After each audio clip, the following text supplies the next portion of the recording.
Okay, I hope you guys are staying with me. We are now on day 7. It's our 7th day. We're about smack dab in the middle of the book of Genesis.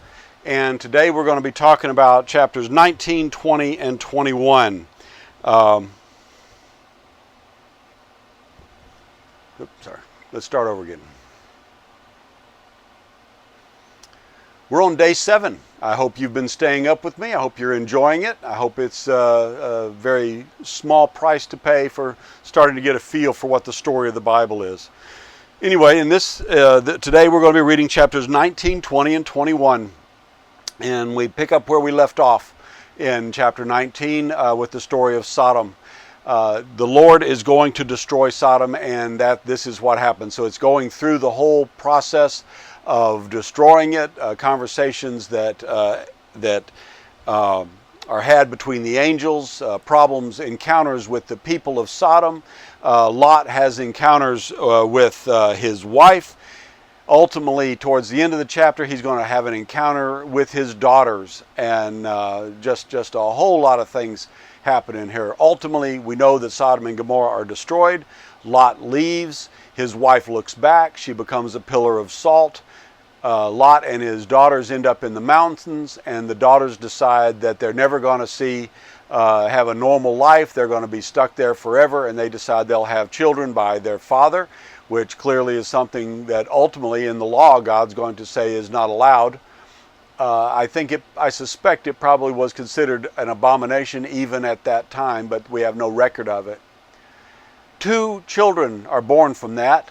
One of them is Moab, and the other one is the Ammonites. And we're going to find both the Moabites and the Ammonites referenced many, many times ongoing throughout the scriptures, and always in conflict. So once again, we have this separation between the good, which at this point in time is the line of Abraham and ultimately Isaac, and then kind of everybody else is on the other side. When we get to chapter 20, we have Abraham and Abimelech. And this is the exact same story we saw when Abraham went to Egypt. Abraham is with Abimelech, and he is have his wife is declared as his sister, and God doesn't like it. He makes sure Abimelech knows that, and Abimelech ultimately finds out that Sarah is his wife, not just his sister. She is his sister, a half sister. But he has an interesting phrase in, I think it is in verse, where do I have that? Verse 21. I just lost the verse. Wait till you see the verse in there and see if you think that Abimelech's comments after he finds out are not just a tad sarcastic. But anyway, I think Abraham probably deserved that. Anyway, when we get to chapter 21, what we have is the birth of Isaac. Isaac now is born to Sarah. It is the offspring of Sarah and Abraham, just exactly like God had told them.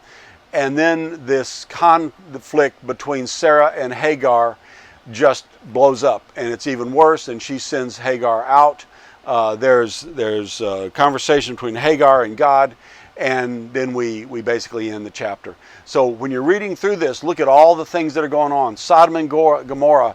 Lot is now living as a fugitive in the mountains, where before he was a wealthy man out on the plains. Abraham has had the conflict with God, questioning whether God was going to destroy. Ultimately, he sees God destroy Sodom and Gomorrah.